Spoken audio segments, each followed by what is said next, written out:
Sarah and her boyfriend Tom were looking for a quiet, romantic spot in the woods to get away from the noise of the city. The evening started perfectly, until the radio crackled to life with a news report about an escaped convict. The man, known as the Hook Man, had been on the run for days. He was described as a deranged killer who had replaced his missing hand with a steel hook. Crazy, Tom laughed, switching the radio off as they pulled deeper into the woods. But when they stepped out of the car to set up camp, the atmosphere felt strange. Too still, too quiet. As they walked, a distant sound made them freeze. A metal scraping noise, faint but distinct, like a hook dragging along the ground. Suddenly, a sharp noise came from behind. The couple rushed to the car, but just as Tom started the engine, something scraped against the side. The car jolted.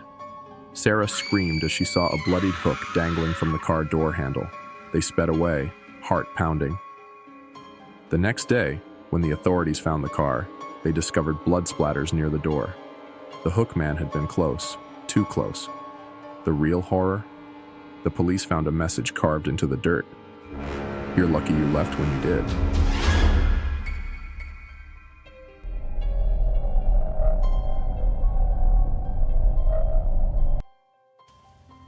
Friends had been hiking in the northern woods for hours, the snow falling heavier with each step.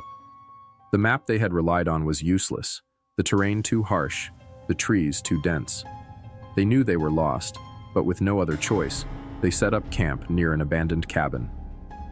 As night closed in, a strange, eerie silence overtook the forest. No birds, no wind, just an unsettling stillness. One by one, they began to hear something. Faint, almost too soft to be real. A low, guttural growl, followed by what sounded like a human voice, but twisted, broken. Mike, the most adventurous of the group, disappeared into the woods. When he returned hours later, his face was pale, his eyes wide with fear. He whispered, "I saw it. The Wendigo. It was watching me. Its eyes were glowing yellow, its skin was pulled tight over its bones. I heard it speak. It wanted me to join it." Terrified, the group tried to pack up and leave, but the air grew frigid, the shadows deeper.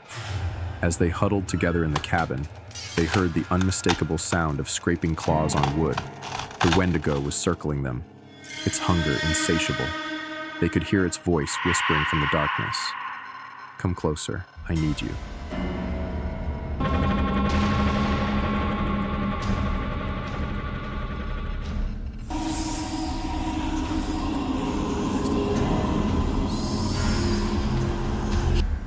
Kelly was alone in a quiet house, sitting in the living room of a family she had babysat for many times. The kids were asleep upstairs, and she was enjoying the peace. That was until the phone rang. A strange voice, deep and low, came through the receiver. "Check on the kids." The line went dead before she could respond. At first, she thought it was just a prank, but there was something unsettling about the voice, something that didn't sit right. She stood up and walked upstairs, hearing nothing but the creak of the old floorboards beneath her feet. When she opened the door to the children's room, she found them sitting upright in bed, their eyes wide with fear. They whispered in unison, "He's upstairs. He's watching us." Confused and uneasy, Kelly checked every room, but found nothing. Yet when she returned to the living room, the phone rang again. The same voice on the other end said, "Check on the kids." Again. This time her blood ran cold. She called the parents, but as she spoke, a knock came at the front door. "Is everything okay?" the officer asked. Kelly tried to explain, but the officer's face turned pale as he stepped inside. "They're inside, watching you," he whispered. As they climbed the stairs, they found something chilling. No one was in the house. The calls had come from inside.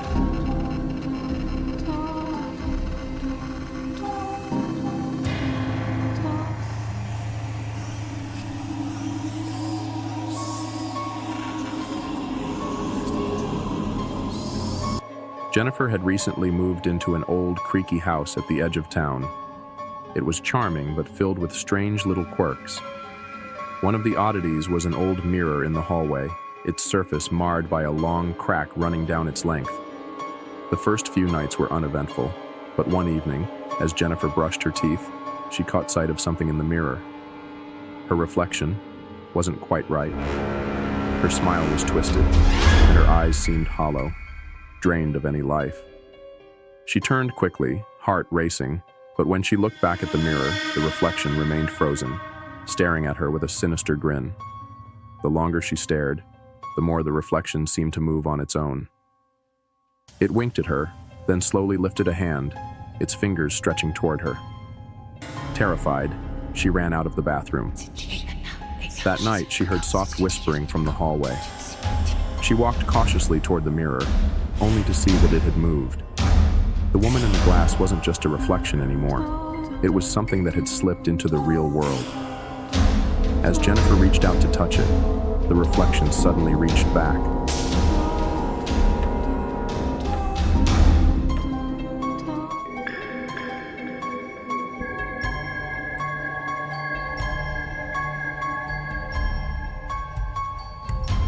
Years ago, deep in the woods of a remote mountain town, there was a tragic mining accident.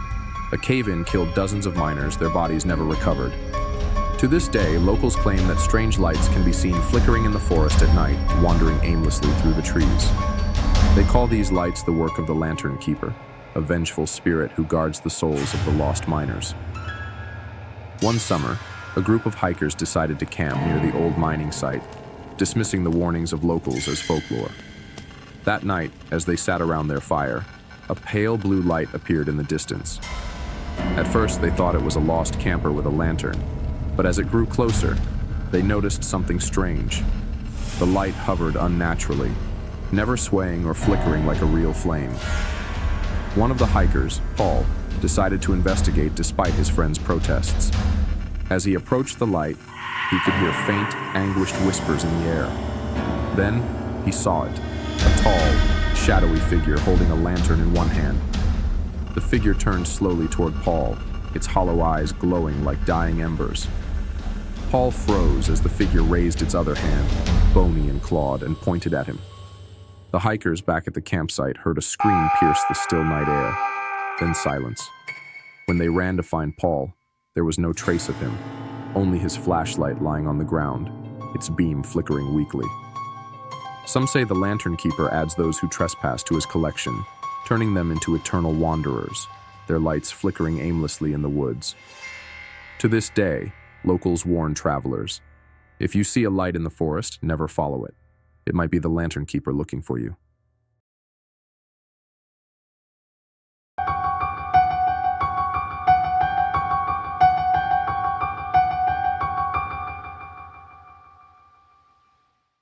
Lily and her friends gathered in an old, abandoned house on the edge of town, eager to try the ritual they had heard about on an urban legend website, the Midnight Game.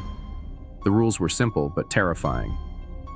At midnight, they each wrote their names on pieces of paper and placed them in a bowl, reciting a chant to summon a spirit into their world. At first, nothing seemed to happen. The wind outside grew silent, and the temperature in the house dropped. But then, a shadow flickered in the corner of the room. The candlelight began to flicker, and a cold, oppressive feeling filled the air. Lily felt something brush against her shoulder, and when she turned, there was nothing there. Panic set in as they heard distant footsteps echoing from upstairs, slow, deliberate, and coming closer. It was the spirit. They had summoned it, and it was hunting them. The lights flickered out, leaving them in darkness. When they heard the whispers, too close for comfort, they realized that the spirit wasn't just watching them, it was within the house. They ran, but every door seemed to lead them back to the same room.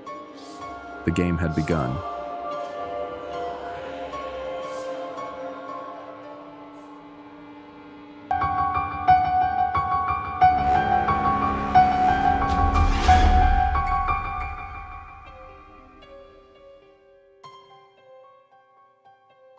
One rainy evening, John was driving home when he saw a young woman standing by the side of the road, drenched in rain and looking lost. She was pale, her hair clinging to her face, and she looked strangely out of place. Without a second thought, John pulled over. "Where are you headed?" he asked as she climbed into the passenger seat. She didn't answer, only gave him a quiet nod. Her eyes were distant, as though lost in some memory, and her hands trembled as she clutched the edge of her coat. As they drove, John tried to start a conversation, but she never responded. It wasn't until they reached her destination, a dark street corner, that she finally spoke. "Thank you for the ride," she whispered. John turned to say goodbye, but the seat next to him was empty. The girl had vanished. In disbelief, John drove to her supposed home and knocked on the door.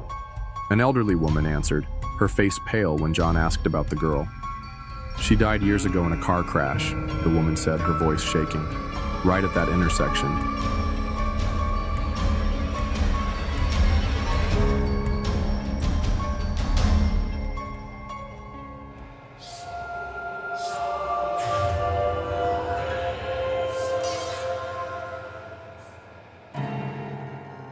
Rosa was walking home from a friend's house late one evening when she heard it. A soft, mournful wail carried by the wind. She tried to ignore it, but the crying grew louder, more desperate, echoing through the trees and down the road. Her grandmother had warned her about La Llorona, the weeping woman who roamed the riverbanks, endlessly searching for her lost children. They said that if you heard her cries, you were cursed, drawn into the water where she would drown you, trying to replace the children she had murdered years ago. Rosa's curiosity got the better of her. She ventured toward the sound, reaching the riverbank where the cries seemed to come from. There, standing in the mist, was a woman drenched in water, her face hidden behind dark, tangled hair. When she turned toward Rosa, her eyes were hollow, empty, soulless. With a scream, the woman lunged forward. Rosa turned and ran, but she felt icy hands grasp her ankles, pulling her toward the water. She managed to break free, but as she looked back, the woman had disappeared.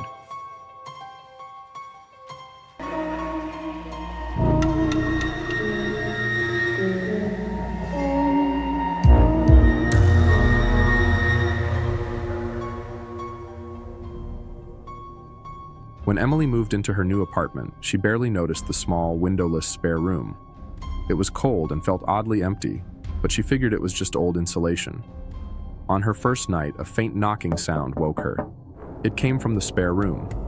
She brushed it off as noise from the pipes, but the next day, the knocking returned, slow, deliberate, and louder. By the third night, she couldn't ignore it. She grabbed a flashlight and opened the door. The room was empty, just as before. But something felt off, colder than usual, as if the air itself had turned heavy. She shone the flashlight along the walls and noticed faint scratches, barely visible. They seemed random at first, but as she stared, she realized they formed crude letters. The words read, "Let me out." Emily stumbled back, her heart pounding. As she turned to leave, the door slammed shut behind her. In total darkness, she fumbled with the handle, but it wouldn't move. Her flashlight flickered as a voice whispered behind her, "Let me out." When the door finally creaked open, Emily bolted out of the room.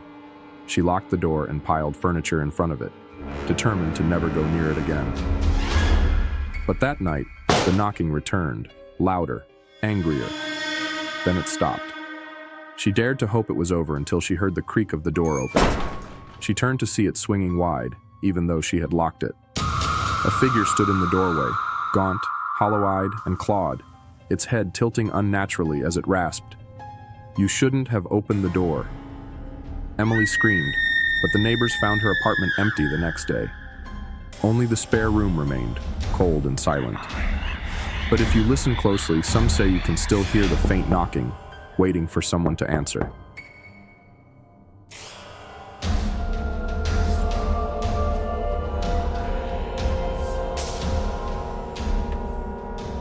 In the small town of Ravenwood, children had been disappearing for weeks.